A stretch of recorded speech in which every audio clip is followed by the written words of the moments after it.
ਸਲਾਮ ਅਲੈਕੁਮ ਦੋਸਤੋ, ਤੁਸੀਂ ਵੇਖਦੇ ਬੱਚੇ ਪੰਜਾਬੀ ਕਲਚਰ ਤੇ ਕੈਲੰਡਰਾਂ ਦੀ ਦੁਨੀਆ। ਠੀਕ ਹੈ ਜੀ।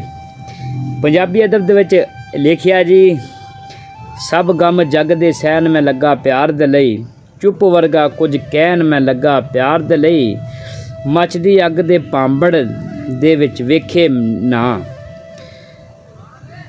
ਅੱਖ ਨੂੰ ਨੂਟ ਕੇ ਬਹਿਣ ਮੈਂ ਲੱਗਾ ਪਿਆਰ ਦੇ ਲਈ, ਸਲਾਮ ਵੀ ਮੈਂ ਜੰਝ ਦੇ ਬੰਦੇ ਨੂੰ ਨਹੀਂ ਕਰਦਾ, ਉਸ ਦੇ ਕਦਮੀ ਟਹਿਣ ਮੈਂ ਲੱਗਾ ਪਿਆਰ ਦੇ ਲਈ, ਪੌਦਾ ਨਿੱਕਾ ਜਿੱਡਾ ਜਿਹੜਾ ਮੈਂ ਲਾਇਆ ਸੀ, ਪੌਦਾ ਨਿੱਕਾ ਜਿਹਾ ਜਿਹੜਾ ਮੈਂ ਲਾਇਆ ਸੀ, ਉਸ ਦਾ ਵੱਢਣ ਟਹਿਣ ਮੈਂ ਲੱਗਾ ਪਿਆਰ ਦੇ ਲਈ, ਸੱਸੀ ਵਾਂਗਰ ਇਸ਼ਕਾ ਤੇਰੇ ਥਲ ਦੇ ਵਿੱਚ, ਬੋਏ ਦੇ ਅੰਦਰ ਮਿੱਟੀ ਦੇ ਅੰਦਰ ਲੈਣ ਮੈਂ ਲੱਗਾ ਪਿਆਰ ਦੇ ਲਈ, ਮਿੱਟੀ ਦੇ ਅੰਦਰ ਲੈਣ ਮੈਂ ਲੱਗਾ ਪਿਆਰ ਦੇ ਲਈ।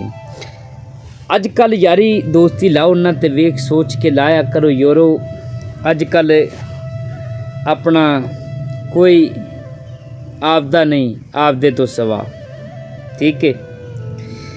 ਅਤੇ ਬਾਕੀ ਬੜੇ ਬੜੇ ਸੱਪ ਫਿਰਦੇ ਨੇ, ਬਚ ਕੇ ਰਿਹਾ ਜੇ ਬੇਲੀਓ। ਕੋਈ ਪਤਾ ਨਹੀਂ ਕਿ ਤੁਹਾਡੇ ਕਰੀਬ ਆ ਕੇ ਉਹ ਤੁਹਾਡੇ ਉੱਥੇ ਡੰਗ ਮਾਰ ਦੇਵੇ ਜਿੱਥੇ ਤੁਸੀਂ ਸਾਹ ਵੀ ਨਹੀਂ ਲੈ ਸਕਦੇ। ਗੱਲਾਂ ਕਰੀ ਦੀਆਂ ਸਿੱਧੀਆਂ, ਕਈਆਂ ਨੂੰ ਨਾ ਮਿਰਚਾਂ ਲੱਗਦੀਆਂ ਨੇ। ਕੋਈ ਗੱਲ ਨਹੀਂ, ਉਹ ਕੋਈ ਗੱਲ ਨਹੀਂ ਬਾਬੂ ਮੀਆਂ, ਕੋਈ ਗੱਲ ਨਹੀਂ।